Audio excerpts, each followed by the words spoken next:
কি আছে বন্ধু? আলহামদুলিল্লাহ, আপনি ভালো আছেন? ভালো আছি, তুই কি আছো? ভালো আছি। তোর সাথে একটা কথা বলতাম।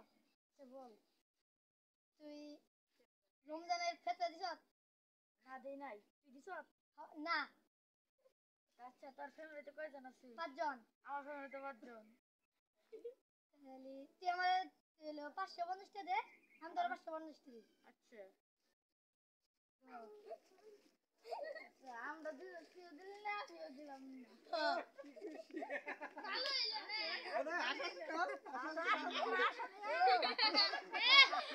তোমরা কি নিয়ে আশাআশি করতেছ?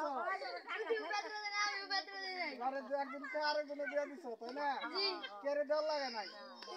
কিন্তু তা নয়, প্রিয় দর্শক, ফেতরার টাকা যিনি ফেতরা খাবেন, তিনি কিন্তু যিনি ফেতরা খাবেন উনি যিনি ফেতরা দিবেন উনি ফেতরার টাকা খেতে পারবেন না। এটা কোনো সিস্টেমে নাই। যিনি ফেতরা দিবেন উনি কোনোভাবে ফেতরার টাকা খেতে পারবেন না। যিনি ফেতরা দিতে পারবেন না সেই ব্যক্তি ফেতরা খেতে পারবেন। এই সিস্টেম আপনাদেরকে দেখানো হলো। এই সিস্টেম দেখে অনেকে আপনারা বুঝে নেবেন যে কাকে ফেতরার টাকা দিতে হবে।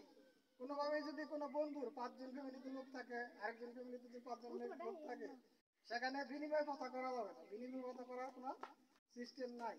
আশা করছি এই ভিডিওটি দেখে আপনারা যাকে ফেতরা দিতে হবে ঠিক তাকেই ফেতরা দিবেন। প্রিয় দর্শক, ভিডিওটি ভালো লাগলে আমাকে সাবস্ক্রাইব করুন এবং আমার বেল বাটনে ক্লিক করুন, like share. Thank you very much.